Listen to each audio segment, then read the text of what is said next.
नमस्कार, times sound और भारत पर आपका बहुत बहुत स्वागत है। आपके साथ मैं हूं राकेश पांडे। शाम के 5 बजने वाले हैं। वक्त हो गया है देश के सबसे पसंदीदा डिबेट शो राष्ट्रवाद का।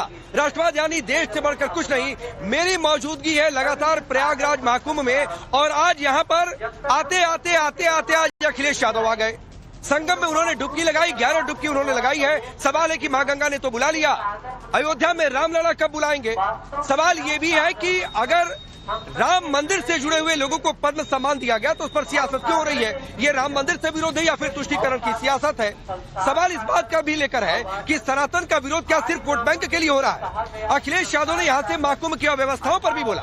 उन्होंने कहा और बेहतर व्यवस्था हो सकती है लेकिन खराब है ये अभी तक तो नहीं कहा। संजय कसते हुए जरूर कह दिया कि 10,000 करोड़ और दे दिया जाए। करेंगे इन सब चीज पर चर्चा, लेकिन सबसे पहले एक रिपोर्ट आप देखिए।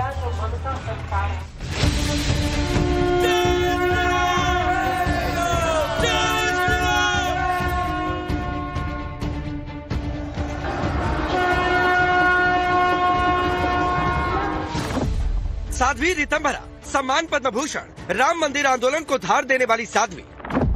पंडित गणेश्वर शास्त्री सम्मान पद्मश्री, श्री राम मंदिर प्राण प्रतिष्ठा का मुहूर्त निकाला।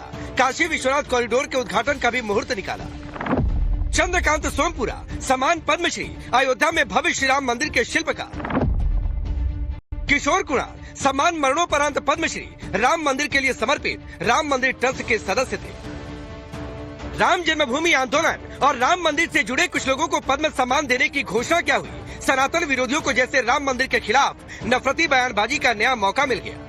पद्म सम्मान पर मोदी विरोधी सवाल उठाने लग गए। सम्मान से इतनी चिढ़ कि किसी ने इसे पद्म सम्मान की तौहीन बता दिया तो किसी ने सरकार पर पद्म सम्मान के राजनीतिकरण का आरोप लगा दिया। कभी राम को काल्पनिक बताने वाली कांग्रेस ने सबसे पहले साध्वी ऋतंभरा और राम मंदिर से जुड़े लोगों को पद्म सम्मान मिलने पर सवाल उठाए। कांग्रेस नेताओं ने इसे पद्म सम्मान का अपमान बताया। कांग्रेस नेता हुसैन दलबई तो कह रहे भारत अफगानिस्तान की राह पर चल रहा है। ऐसे लोगों को नॉमिनेट करना मुझे लगता है कि ये उचित नहीं है और भारतीय जनता पार्टी मोदी जी की सरकार है। मोदी जी की सरकार में हर चीज मुमकिन है, नामुमकिन कुछ है ही नहीं है। ना एथिक्स है, ना विचारधारा है, ना नियम है, ना कायदा है। हम बोले सो कायदा, उस तरह की ये सरकार चल रही है तो उनके इस फैसले पे कोई बहुत बड़ा आश्चर्य करने की आवश्यकता नहीं है। उनको जो सम्मान दिया गया है उन्होंने इस देश के लिए ऐसा क्या किया है? जिनके ऊपर चार्जशीट फाइल हुई है ऐसे लोगों को अगर इतने बड़े सम्मान से सम्मानित किया जाता है तो उस सम्मान का ही अपमान है। सारा उद्देश्य ही वही है।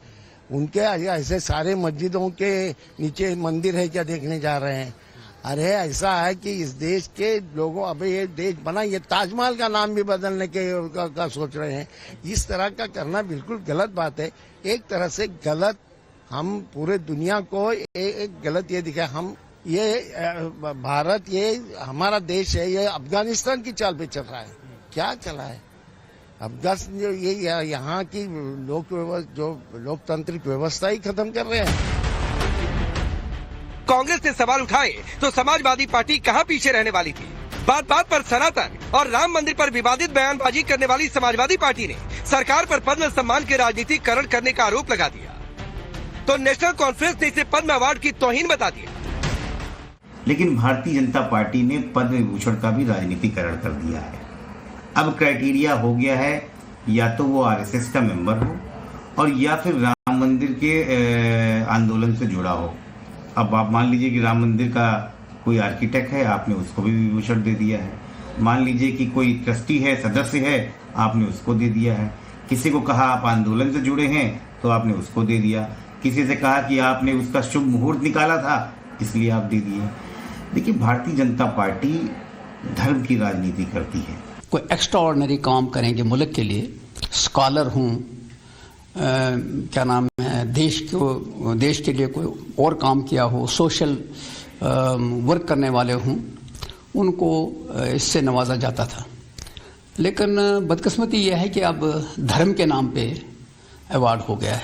जो इसमें जो 6-7 लोग हैं जिन्होंने राम मंदिर के मामले में रोल अदा किया, पटिशनर भी हैं उसमें, एक साध्वी जी भी हैं।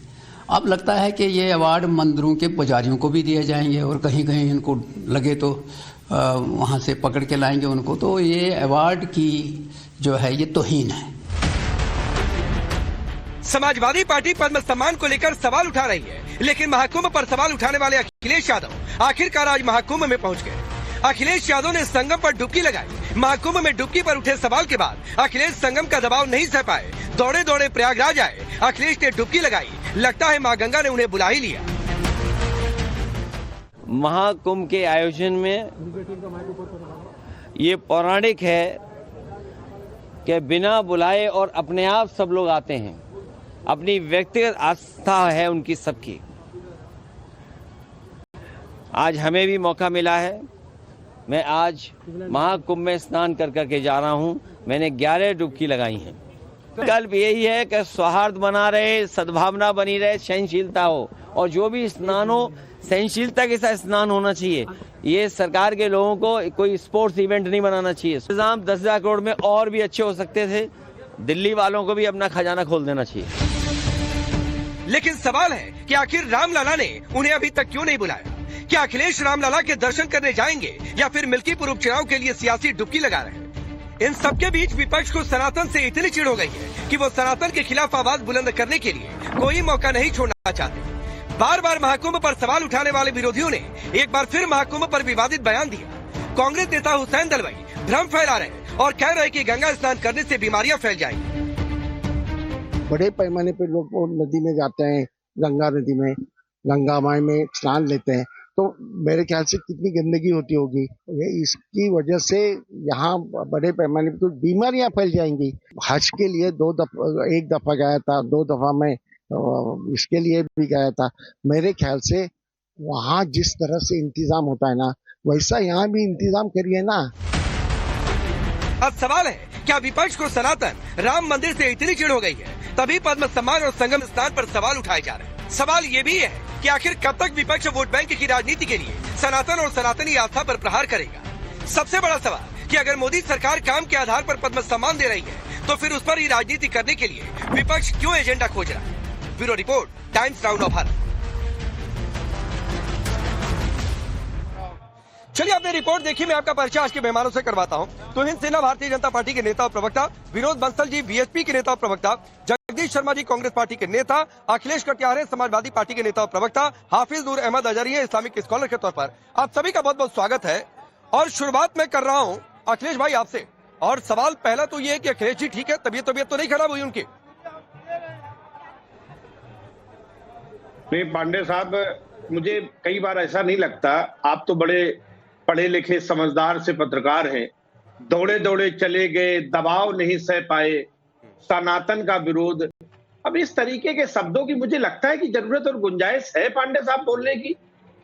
अगर कोई व्यक्तिगत तौर पे अपने एक धार्मिक और सामाजिक मान्यताओं से कुछ करते हैं तो वो दबाव लगता है आपको। ये अखिलेश जी दबाव में गए? दबाव नहीं, दौड़ते दौड़ते चले गए। ये शब्द ठीक नहीं लगते राकेश जी। आप तो बड़े पढ़े लिखे आदमी हैं, अच्छे पत्रकार हैं, इससे बेहतर शब्द हम इस्तेमाल कर सकते हैं। अगर धार्मिक हमारी कोई मान्यता है, धार्मिक हमारा कोई विश्वास नहीं ठीक है, विरोध आपकी बात बिल्कुल सही है अखिलेश भाई, आपकी बात अखिलेश कटियार जी, आपकी बात बिल्कुल ठीक है।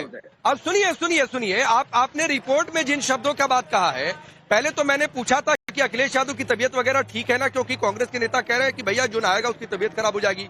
मैंने सोचा एक बार पूछ लूं कि तबीयत तो नहीं खराब हुई है। और आपने जिन शब्दों की बात कही, बिल्कुल आप ठीक कह रहे हैं कि ये शब्द नहीं होने चाहिए थे, लेकिन ये शब्द इसलिए उठ जाते हैं अखिलेश कटियार जी कि रामलला जब बुलाएंगे तो आएंगे। प्राण प्रतिष्ठा के बाद देखिए 1 साल पूरा हो गया, अभी तक गजब है कि बुलावा नहीं आया। अयोध्या में जाकर पता नहीं कहां घूम लिए। आपकी पार्टी के उम्मीदवार जाते हैं नॉमिनेशन दाखिल करने से पहले उपचुनाव में, अयोध्या के सारे मंदिरों का भ्रमण कर लेते हैं, लेकिन राम मंदिर नहीं जाते हैं। प्रयागराज को लेकर न जाने कितनी बार अखिलेश यादव ने बयान दिया। आपकी पार्टी के सांसद कह रहे हैं कचरा है गंगा जी में। जरा पूछिएगा अखिलेश जी से, कहीं कचरा मिला क्या गंगा जी में? आपकी पार्टी के नेताओं ने कहा इतनी अव्यवस्था है। अखिलेश यादव कहकर गए कि और भी अच्छी व्यवस्था हो सकती थी, लेकिन क्या खराब है ये नहीं बता पाए मेरे प्रयागराज महाकुंभ में आकर। इसलिए उठता है कि आप दबाव में आए हैं, मिल्कीपुर का चुनाव है और पता नहीं क्या क्या दबाव है, इसलिए दबाव की बात होती है। राकेश जी, आप हम लोग जो सामाजिक और राजनीतिक जीवन में हैं, आप हमारे राजनीतिक चरित्र पे, राजनीतिक फैसलों पे और जो राजनीतिक हमारा संघर्ष है, अगर उसकी समीक्षा करते तो आप हमें ज्यादा जिम्मेदार एक पत्रकार लगते।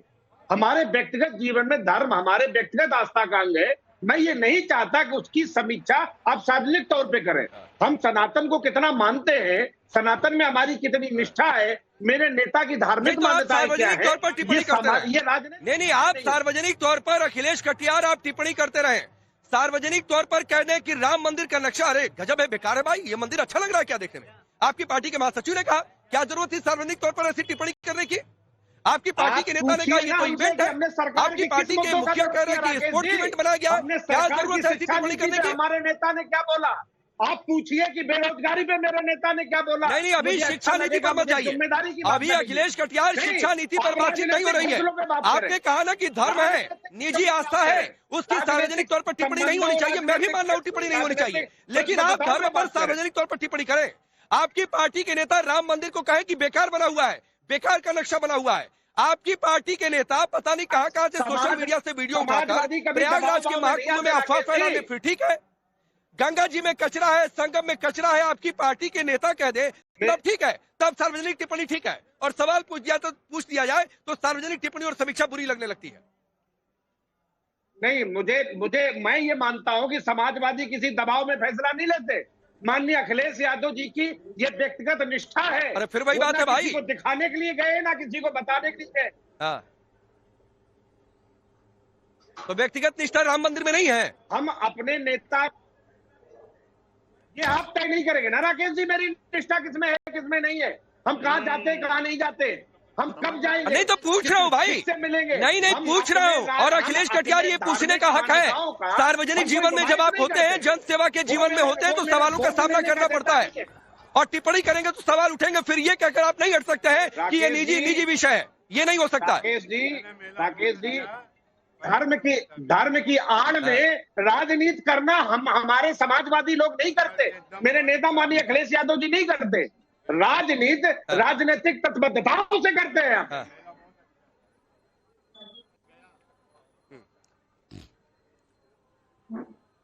अरे फिर वही बात है अखिलेश भाई। चलिए तुहिन सिन्हा एक रिप्लाई करिए, ये कह रहे हैं कि निजी आस्था का विषय है, लेकिन टिप्पणी करते समय राम मंदिर का नक्शा बेकार बताते समय निजी आस्था तब नहीं चली जाती है, तब निजी आस्था की दुहाई नहीं देंगे। संगम में कचरा है, गंगा जी में कचरा है बोलते समय निजी आस्था फिर नहीं समझ में आती है। तुहिन सिन्हा एक रिप्लाई करिए, फिर आगे बढ़ता हूँ।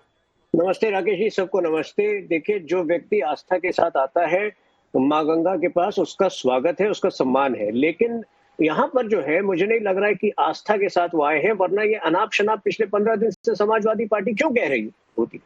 जिस समय शुरू हो रहा था महाकुंभ, उस वक्त अखिलेश जी ने खुद बयान दिया था कि महाकुंभ तो ये बड़ा सा ऑर्गेनाइज कर रहे हैं, रोटी का क्या होगा। उनको शायद ज्ञान भी नहीं है कि 25,000 करोड़ रेवेन्यू जो है वो केवल महाकुंभ से आ रहा है। 25,000 करोड़ एक साल का अयोध्या मंदिर से आ रहा है। तो कितने रोजगार के अवसर इन मंदिरों के द्वारा, इस स्नान के द्वारा जनरेट हो रहे हैं, शायद उनको एहसास भी नहीं है। उसके बाद जो है उन्होंने जिस भाषा का, समाजवादी पार्टी की जो औपचारिक मीडिया जो उनका एक्स हैंडल है, उसने जिस अभद्र भाषा का प्रयोग किया था योगी जी के विरुद्ध, केवल इसलिए क्योंकि वो अपने पूरे मंत्रालय, अपने पूरी कैबिनेट के साथ उन्होंने स्नान किया था, उस अभद्र भाषा का मैं आपके शो पे शायद प्रयोग भी नहीं कर पाऊं। छपरी एल, आपको पता है कि किस प्रकार की भाषा का प्रयोग किया था। तो अगर उनमें आस्था थी तो मेरे ख्याल से इस प्रकार की भाषा का प्रयोग समाजवादी पार्टी के द्वारा नहीं होता। लेकिन जैसा आपने कहा कि मिल्कीपुर के चुनाव में इनकी स्थिति विकट है, इनको पता चल गया है कि वहां पर क्या उनकी हालत कितनी खराब है, और ये एक तरह से एक गैम्बल है, जिसको कहते हैं कि एक तरह से उनका एक लास्ट चांस है कि एक जो वहां पे जो भूमि खिसक रही है उनके पैरों की जमीन के नीचे से, उसको संभालने का एक प्रयास लग रहा है। और अगर नहीं है तो मेरे ख्याल से समाजवादी पार्टी 2 कदम और आगे जाए। जितने भी बात ही नहीं करना चाहता हूँ, लेकिन जगदीश भाई देखिए, अखिलेश जी की तबीयत तो ठीक है, अभी सामने से वो जाते हुए भी दिखे अभी थोड़ी देर पहले। तो आपकी पार्टी के नेता किस आधार पर कह दे रहे हैं कि भाई जो नहाएगा, इतने लोग नहा रहे हैं, तबीयत खराब हो जाएगी। इन लोगों की तबीयत खराब हो गई क्या नहाते हुए? सवाल नंबर 1। और सवाल नंबर 2 है कि इतनी चिढ़ है कि किसी को पद्म सम्मान दे दिया जाए तो राम मंदिर से नाम जुड़ा है, तो इतनी नफरत कि भाई पद्म सम्मान भी ना दो। राकेश पांडे जी, सबसे पहले तो आपके चैनल पर बैठे मेरे जितने भी साथी हैं, सबको गणतंत्र दिवस की हार्दिक शुभकामनाएं। और नंबर 1, जो आप कह रहे हैं, आज मेरा मन बहुत दुखी है राकेश पांडे जी। मैं जगदीश शर्मा पिछले कुंभ में जब संसद लगा था तो मैंने सबसे पहले शिला भेंट की थी राम मंदिर बनाने के लिए। अरे भाई जब सबका अवार्ड दे रहे, अवार्ड तो मेरा भी बनता था, मैं कांग्रेसी था, क्या मैं हिंदू नहीं हूं? एक अवार्ड मुझे भी दे देते, मैं भी सम्मानित हो जाता। सबसे पहली शीला मैंने दी थी और सभी चैनल दिखा रहे थे बड़ा चढ़ा के अच्छा, कि राहुल गांधी की कोई चाल है कि जगदीश शर्मा ने आके, अरे भाई तो क्यों आपकी बात है, करोड़ों राम भक्तों ने शिलाएं दी हैं, करोड़ों राम भक्तों के घर से ईंटें गई हैं, फिर तो पद्म सम्मान बांट दीजिए पूरे देश को, क्या दिक्कत है? और आपकी पार्टी तो एक बार गलती से ही सही, लेकिन हलफनामा चला गया था कि राम काल्पनिक है, तो काहे का पद्म सम्मान भाई? नहीं तो काहे का पद्म सम्मान? जब एक गलती सही बाद में ठीक करना पड़ा। सैफरन टेररिज्म आपका है, हिंदू शब्द का अर्थ भयानक है आपका है, राम मंदिर इवेंट है जाएंगे नहीं, और उसके बाद कहेंगे पद्म सम्मान चाहिए। राकेश पांडे जी एक अवार्ड तो बनता था यार, सबसे पहले शीला मैंने दी थी। आपके चैनल से बता रहे थे कि राहुल गांधी की कोई चाल है, चलो कोई बात नहीं, मैं अपने प्रभु राम से के चरणों में देख आया था, उनके मंदिर के लिए देखा था, मुझे अफसोस नहीं है, नहीं मिली कोई बात नहीं, क्योंकि अपने अपनों को देने की आदत हो गई है, एक बनता था कांग्रेस के एक नेता को देने का। और नंबर 2, आप जो कह रहे हैं अब अखिलेश जी चले गए तो आप परेशान है, मोदी जी अभी तक नहीं गए हैं, आप कुछ नहीं बोल रहे हैं ना, आप पूछ रहे हैं। और राहुल गांधी जी, प्रियंका गांधी जी जाएंगे फरवरी में। अरे आ रहे भाई 5 तारीख को, मेरी जानकारी यही है कि 5 तारीख को आ रहे हैं। हम जाएंगे, और पिछले सप्ताह भर से जानकारी है। जाएंगे। आप बताइए राहुल अखिलेश तो आगे, राहुल प्रियंका कब आ रहे हैं? आपको पता कि भाई जब मैं बता रहा हूँ फरवरी में आएंगे, अभी उनकी तबीयत खराब है, सब चैनल दिखा रहे हो आप, वो बीमार है, गले में प्रॉब्लम है, रैली में नहीं जा पा रहे, कोई समस्या है, दिल्ली वाला चुनाव हो जाने के बाद आएंगे, माँ गंगा का आशीर्वाद तो लेंगे। दिल्ली वाला चुनाव हो जाने के बाद, दिल्ली वाला चुनाव हो जाने के बाद कहीं गड़बड़ नतीजा आ जाए तो फिर राहुल गांधी के सिर न फूटे, ठीक रहा। आप हर चीज को राजनीति में ले जाते हैं, कुछ आस्था की बात भी होती है। आएंगे भाई, उनकी आस्था है, भगवान राम में भी है और अपने भारत में भी है, भारत के लोगों में मां गंगा में भी है। आएंगे, जब आएंगे तो आप कहेंगे अब लेट आए, अरे भाई आ जाएंगे, जब आएंगे मां गंगा बुलाएगी और आएंगे। मैं तो यही कहूंगा, बार बार हर चैनल पे कहता हूं, तो आप चिंता मत करो, हमारी भी आस्था मां गंगा में है, बीजेपी के लोगों की ही आस्था है। जगदीश शर्मा की इच्छा हो गई है कि कांग्रेस पार्टी को भी एक पद्म सम्मान राम मंदिर के नाम पर मिल जाए, एक पद्म सम्मान इनको मिल जाए। शिला, पता नहीं, आप तो बीएचपी से जुड़े हैं, बीएचपी का योगदान है, कितने करोड़ों राम भक्तों के घर से ईंटें वहां पर पहुंची है, जो ईंटें लगी हैं, तो फिर तो पद्म सम्मान दीजिए भाई सबको। ये तंज है, इनका दुख है, दर्द है, क्या विनोद बंसल आपके हिसाब से? नहीं, देखिए आप जिस पावन धरा पर खड़े हैं राकेश जी, सबसे पहले तो उसको नमन। 144 वर्ष बाद ये जो भव्य दिव्य नजारा आपके पीछे देखने को मिल रहा है, आपको बहुत बहुत धन्यवाद। देश भर के सभी टाइम्स नाउ के दर्शकों को ये अच्छा नजारा दिख रहा है, अच्छा दृश्य दिख रहा है, इसके लिए आपको साधुवाद। दूसरी बात, गणतंत्र दिवस की भी, 76वें गणतंत्र दिवस की सभी को शुभकामनाएं। हाँ, ये बात जरूर है कि ये जो जगदीश जी ने कही, नाम इनका जगदीश है, तो मैं भी रिकमेंड करूंगा कि कांग्रेस को अवार्ड मिलना चाहिए। क्यों मिलना चाहिए, इसके पीछे कुछ कारण है राकेश जी। देखिए, राम जन्मभूमि की मुक्ति के लिए पिछले 70 वर्ष तक जिसने अड़ंगा डाला वो कांग्रेस थी। सर्वोच्च न्यायालय में देखिए, जब इलाहाबाद उच्च न्यायालय में निर्णय आया, तब उसका विरोध करने वाली पहली जो महिला थी तो वो कांग्रेस अध्यक्षा थी सोनिया गांधी। और उसके बाद में जब सुप्रीम कोर्ट में जब लड़ाई लड़ी गई थी तो 25 वकीलों की फौज खड़ी करने वाली कौन थी? कांग्रेस थी। आपको जब सुप्रीम कोर्ट के चीफ जस्टिस ने नहीं माना, सुनवाई जारी रही, तो उसके विरुद्ध महाभियोग ले जाने वाली कौन थी? कांग्रेस थी। और अगर वो महाभियोग के बारे में भी उपराष्ट्रपति ने नहीं सुना तो उपराष्ट्रपति के ऊपर भी महाभियोग लगाने वाली कौन थी? कि कांग्रेस थी। अब जब किसी तरह से इनकी नहीं चली और 9 नवंबर 2019 को निर्णय आ गया, निर्णय के बाद में भी जब राम मंदिर की प्राण प्रतिष्ठा का विषय आया या जो मंदिर बनने का समय आया, तो उसमें भी अड़ंगे लगाने वाली कौन थी? कि कांग्रेस थी। अब मैं बताना चाहता हूं, जब प्राण प्रतिष्ठा हुई तो उस प्राण प्रतिष्ठा में सबसे ज्यादा, अगर मान लो जिसे कहते हैं धार्मिक कार्य में हड्डी मज्जा डालने वाले जो पहले राक्षस किया करते थे उसमें त्रेता युग में, वो काम करने वाली कांग्रेस थी। तो भाई साहब, अवार्ड तो मिलना चाहिए। अब कौन सा अवार्ड मिलना चाहिए, आपके सुधी दर्शक और देश तय करेगा कि कांग्रेस को कौन सा अवार्ड मिलना चाहिए। तो विनोद बंसल लगे हाथ बता दीजिए कि सपा को भी कौन सा अवार्ड मिलना चाहिए। और इसलिए ये अब एक दूसरी बात, और इसलिए ये पूछ रहा हूँ क्योंकि सपा भी कह रही है कि ये राजनीतिकरण हो गया, धर्म के नाम पर अवार्ड दिया जा रहा है, धर्म के नाम पर अवार्ड दिया जा रहा है। जरा उन पर भी कुछ बोल दीजिए। नहीं राकेश जी, मैं एक और बात कह रहा हूं। देखिए, आपने उससे पहले एक समाजवादी पार्टी के प्रवक्ता से बात कर रहे थे, मैं कहना चाहता हूं, देखिए ये जो समाजवादी का बार बार ढकोसला पीटते हैं, और जो कांग्रेस जो देखिए इन्होंने कहा कि अभी राहुल और प्रियंका जी आएंगे कुंभ में दर्शन करने, कुंभ में स्नान करने जाएंगे। तो मैं पूछना चाहता हूं कि कुंभ में ही, वही प्रयागराज की धरती के आसपास ही इनके जो दादाजी की एक मजार भी है, सुना है मैंने, उनकी वो पुण्य भूमि भी है, क्या वहां पर भी 2 फूल चढ़ाएंगे? क्या वो फिरोज खान के उस पर मजार पर जाएंगे क्या? मैं पूछना चाहता हूं, देखिए जो अपने पूर्वजों का नहीं हुआ वो आखिरकार देश का कैसे हो सकता है भाई? वो पाप नहीं धुलेंगे भाई, समझिए बात को जगदीश जी। नहीं, विनोद बंसल जी, विनोद बंसल जी आपको रोक रहा हूँ। अभी केपी मौर्य जो कि डिप्टी सीएम है, उन्होंने एक सोशल मीडिया पर पोस्ट किया है और कहा है कि देर आए दुरुस्त आए, चलिए आ ही गए। अब आस्था को चोट पहुंचाने वाले बयानों से शायद वो बचेंगे। ये भी कह रहे हैं कि भाई मानसिक और दृष्टि दोष से ग्रसित है जो लोग, इलाज कराएं ना कराएं, आकर महाकुंभ में स्नान जरूर करें। अब तो जगदीश जी ये निशाना सीधे आप पर ही है और सपा पर भी निशाना है भाई। और निशाना इसलिए कि आपकी पार्टी के नेता कहते हैं कि जो जाएगा वो बीमार पड़ जाएगा। अखिलेश यादव बीमार पड़ गए, घूम रहे हैं महाकुंभ में, कई संतों से भी मिलकर गए हैं। और दलवाई तो और ऊपर निकल गए, वो तो पत्थरबाजों के साथ खड़े हो गए, मक्का मदीना में पत्थर फेंक के आते हैं और ये भारत के कुंभ को गंदा बताते हैं। ना ठीक है, जरा जगदीश जी बोलिए। संगम में गंगा जी में नहाने से आदमी बीमार पड़ जाएगा। हाँ राकेश पांडे जी सुनो, गंदी जुबान राकेश पांडे जी, मुझे बड़ा दुख है कि हमारे 2 हिंदू के ठेकेदार बैठे हैं, भारतीय जनता पार्टी के नेता पर वीएचपी। अरे भाई मैं तो हिंदू हूँ, मैं तो ब्राह्मण हूँ, मैं तो सिला दे के आया था। आप झूठे क्या देते, आपने अच्छा काम करा। आप तो एक राजनीतिकरण कर रहे हैं। राम का भी हुसैन दलवाई के बयान पर दुख है कि नहीं? तो माँ गंगा भी देख, अरे जगदीश जी, भगवान राम ने हुसैन दलवाई के बयान पर दुख है कि नहीं है? आपको रिजल्ट जगदीश जी, हुसैन दलवाई के बयान पर दुख है कि नहीं है?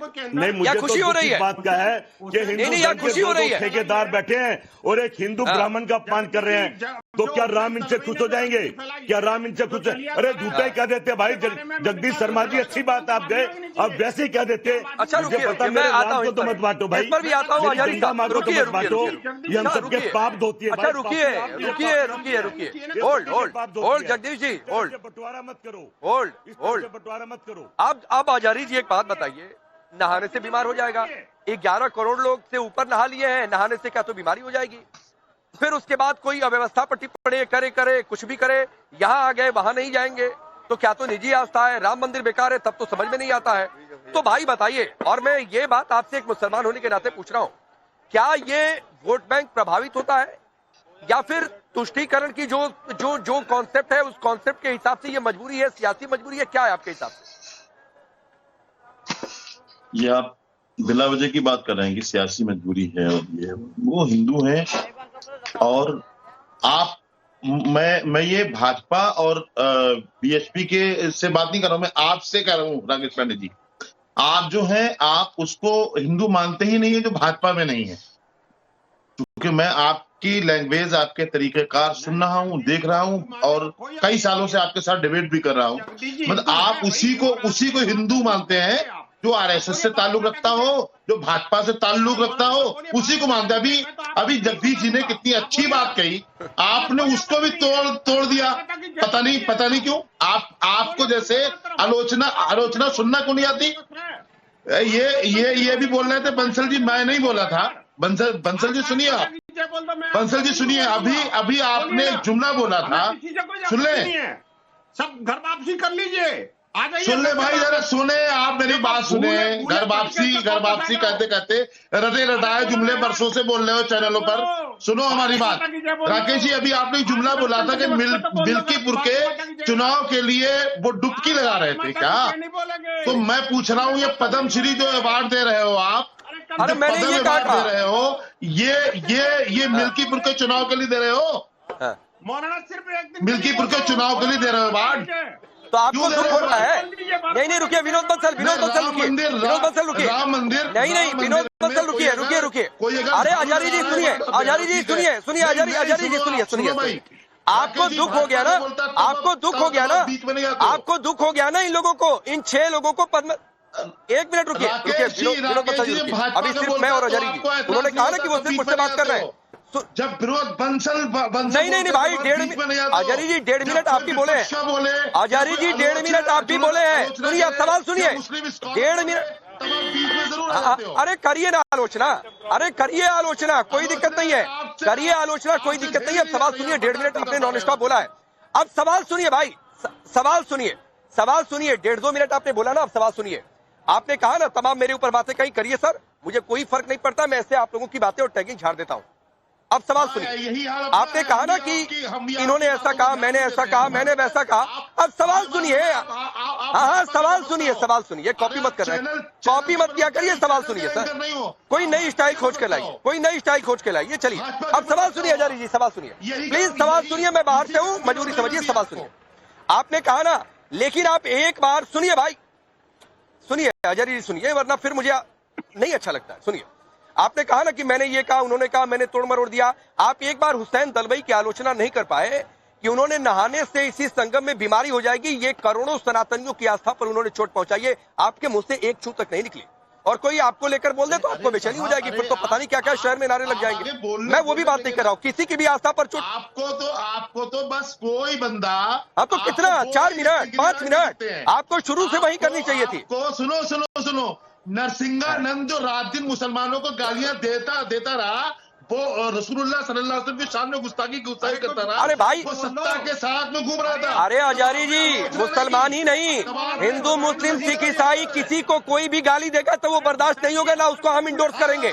सभी धर्मों का एक बराबर सम्मान, चाहे हिंदू मुस्लिम सिख ईसाई किसी के भी हो, और कोई किसी की आस्था को चोट नहीं पहुंचाएगा। लेकिन आपकी जुबान सिल क्यों जा रही है? जब किसी ने कहा कि यहाँ पर नहाने से बीमारी हो जाएगी तब आप शांत हो जाते हैं, फिर आपके मुंह से जुबान नहीं निकलती है, बात शब्द नहीं निकलते हैं फिर। हाँ, शब्द आपके ही तो निकलते हैं, बड़े प्यारे प्यारे बोलते हो ना आप। आगे बीन बजा रहे हो आप, देश को आप चुनाव लगा रहे हो, मीडिया के नाम से भारत माता की जय बोल दें आज, कम से कम एक बार। नहीं, आप रुकिए, एक मिनट रुकिए, एक मिनट, सबकी आवाज डाउन करिए। विनोद बंसल जी रुक जाइए, रुकिए, सबकी आवाज डाउन, पीसीआर सबकी आवाज डाउन करिए, सबकी आवाज डाउन करिए।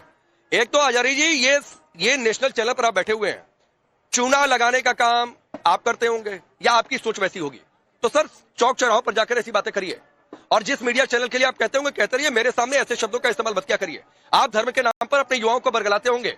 आप एक बार आपके मुंह से ये शब्द नहीं निकला कि हुसैन दलवाई ने, आपको शुरू वहां से करना चाहिए था कि हुसैन दलवाई ने करोड़ों सनातनियों की आस्था को चोट पहुंचाई है कि यहाँ संगम में नहाने से बीमारी हो जाएगी। अखिलेश यादव बीमार हो गए, यहाँ जितने लोग करोड़ों लोग नहाकर चले गए बीमार हो गए, यहाँ इतने लोग खड़े हैं नहाकर बीमार हो गए सब लोग, तो कुछ भी बोल देना है, तो ऐसे नहीं चलने वाला है। और ऐसा आप करेंगे तो ये होगा कि आपका एजेंडा सिर्फ एक है, इस देश में लोगों को बरगलाना।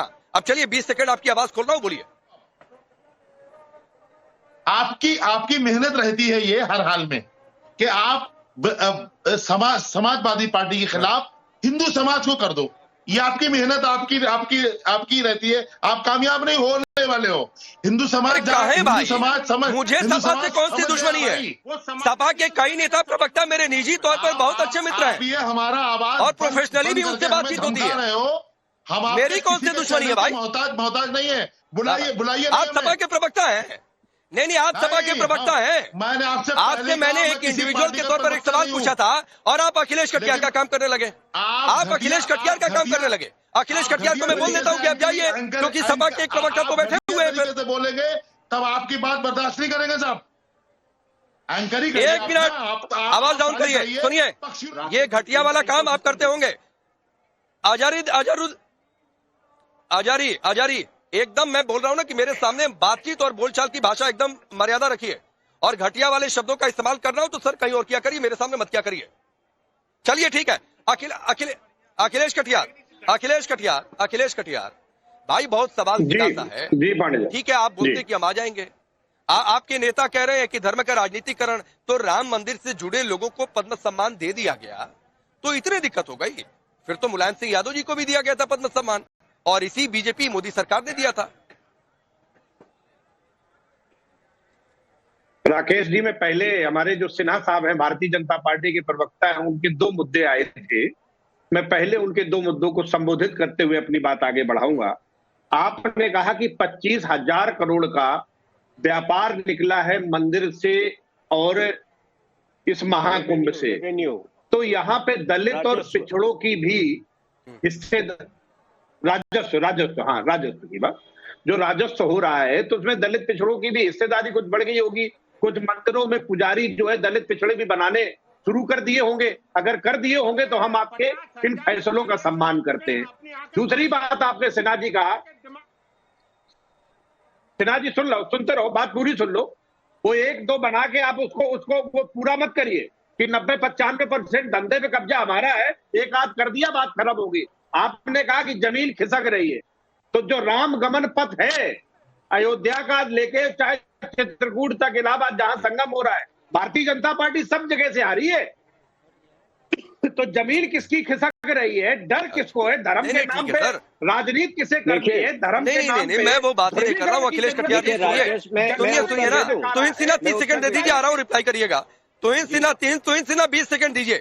अखिलेश कटियार, आप ना मंदिर के लिए, धार्मिक स्थलों के लिए धंधे जैसे शब्दों का इस्तेमाल करिए कि कितनी कमाई हो गई। सर ये करते रहिए, लेकिन मेरे सामने मत क्या करिए। रैलियों में कर लीजिएगा, मेरे सामने मत क्या करिए, मुझे व्यक्तिगत तौर पर अच्छा नहीं लगता है। ठीक है, राजस्व होता है, धार्मिक स्थल बनते हैं, वहां से विकास होता है, तो ये धंधा उंधा शब्द का इस्तेमाल मत क्या करिए, मुझे व्यक्तिगत तौर पर अच्छा नहीं लगता है। तुहिन सिन्हा रिप्लाई कर रहे हैं, आपको सुनिए तुहिन सिन्हा, तो ये धंधा वंदा शब्द मेरे सामने मत इस्तेमाल करिए धार्मिक स्थलों के लिए। और अखिलेश यादव जी ने यही तो कहा था कि रोजी रोटी का नहीं, अब आप सुनिए, देखिए राकेश जी, मैंने राजस्व नहीं, एक मिनट, तुहिन सिन्हा 1 मिनट, तुहिन सिन्हा 1 सेकंड, तुहिन सिन्हा 1 सेकंड। तो आपको ये लग रहा है कि राम मंदिर में जो चढ़ावा चढ़ रहा है, रुकिए अखिलेश कटियार सुनिए, रुकिए जी, अरे रुकिए ना भाई, रुकिए। आपको लग रहा है कि राम मंदिर में जो चढ़ावा चढ़ रहा है उसमें धर्म जातियों के हिसाब से हिस्सेदारी बांट देनी चाहिए, आपको ये लग रहा है? सब जगह पे हिस्सेदारी, दलित पिछड़ों को कई हिस्सेदारी दोगे पांडे साहब या नहीं? नौकरियां आपने छीन लिया, आरक्षण आपने छीन लिया। अरे चढ़ावे में कौन सी हिस्सेदारी होती है भाई? आरक्षण है क्या? चढ़ावे में, मंदिर के चढ़ावे में भी आरक्षण चाहिए आपको? नौकरियों में, मंदिर के चढ़ावे में भी आरक्षण चाहिए भाई? लेटरल एंट्री ले आके नहीं, नया टर्म आया है तुहिन सिन्हा, रुकिए। तुहिन सिन्हा एक नया टर्म आया है। समाजवादी पार्टी के प्रवक्ता कह रहे हैं कि मंदिर के चढ़ावे में आरक्षण करो, हर जातियों में बांटो, ये नया टर्म आया है। अखिलेश कटियार ने दिया। ये पूरी उत्तर प्रदेश, पूरा उत्तर प्रदेश और पूरा भारत जानता है कि इनका एक ही एजेंडा है, कास्ट के आधार पर लोगों को विभाजित करना। लोकसभा चुनाव में ये सफल थोड़ा बहुत हो गए थे, केवल इसलिए क्योंकि इन्होंने एक भ्रम फैलाया था उस वक्त कि संविधान खतरे में है, रिजर्वेशन समाप्त होगा। वो भ्रम, वो झूठ, वो कपट जो है एक बार कामयाब हो सकता है, उसके बाद कामयाब नहीं होगा, और इसका परिणाम जो है आपको बाईपोल्स में भी मिल गए। दूसरी बात सुनिए, पूरी बात सुनिए। दूसरी, मैं आपकी बात जब आप कह रहे थे मैं बीच में नहीं बोल रहा था, अब आप पूरी बात सुनिए। राजस्व की जानकारी मैंने केवल इसलिए दी क्योंकि पहले दिन, महाकुंभ के पहले दिन अखिलेश यादव ने प्रश्न उठाए थे कि इतने पैसे आप खर्च कर रहे हैं व्यवस्था में, रोटी कहां से आएगी, रोटी क्यों नहीं आ रही है? रोटी आ रही है। मैंने ये बताने की कोशिश की, आप अनभिज्ञ हैं, आप अंधकार में जीते हैं। लेकिन तीसरी बात राकेश जी, मुझे बहुत पीड़ा है कि जिस तरह की भाषा, बीच में आप मेरी बात पूरी हो जाने दीजिए, उसके बाद बोलिए। देखिए तीसरी आखिरी बात, जो हुसैन दलवाई जी का बयान है वो इतना शर्मनाक है, लेकिन कहीं ना कहीं वो जो सोच को रिफ्लेक्ट करता है वो कांग्रेस पार्टी तक सीमित नहीं है। वो सारे जो इंडिया अलायंस के पार्टनर्स हैं उन सब की लगभग यही सोच है। और अब मुझे लगता है कि शायद यही कारण है कि ये लोग जो है ना तो अयोध्या जाते हैं, इनको लगता है अयोध्या जाकर भी आप शायद बीमार पड़ जाएंगे। यही कारण है कि आप जो है राहुल गांधी और प्रियंका गांधी नहीं आने वाले। मैं आपको लिख के दे रहा हूँ, वो नहीं आने वाले। सनातन की बात है, ठीक है, चलिए जरा मैं लोगों की राय ले लेता हूँ, राकेश जी जरा ये सोचिए। और उस राय लेने से पहले हजारी साहब एक बात आपसे कहना चाहता हूँ, और ये कहना चाहता हूँ सर, जैसे आपका धर्म है वैसे ही मेरा भी धर्म है, वैसे ही किसी सिख भाई का भी धर्म है, वैसे ही ईसाई धर्म। कोई धर्म किसी से कमतर या आगे बढ़कर नहीं होता है, और कोई किसी की भी आस्था को चोट नहीं पहुंचाए, ये सिर्फ मैं कहना चाहता था। और जिन शब्दों को आप लेकर आते हैं ना, तो सपा के प्रवक्ता मत बनिए। इंडिविजुअल के तौर पर सवाल पूछा था, लेकिन लोगों की राय फटाक से आप बताइए कि ये कहा जा रहा है कि मंदिर के लिए धंधा या फिर राम मंदिर से दूरी, राम मंदिर से जुड़े लोगों को सम्मान मिल गया, सवाल उठाना ठीक है? नहीं, बिल्कुल ठीक नहीं है। और इन लोगों ने ना एक धंधा अपना बना रखा है, खुद ही हजारी जैसे लोग जो टीवी पर बैठते हैं, लोगों को बर्ग लाते हैं, और ये अपने ही लोगों को। वक्त कम है, आप सभी का बहुत बहुत शुक्रिया, रुकेंगे ब्रेक के लिए।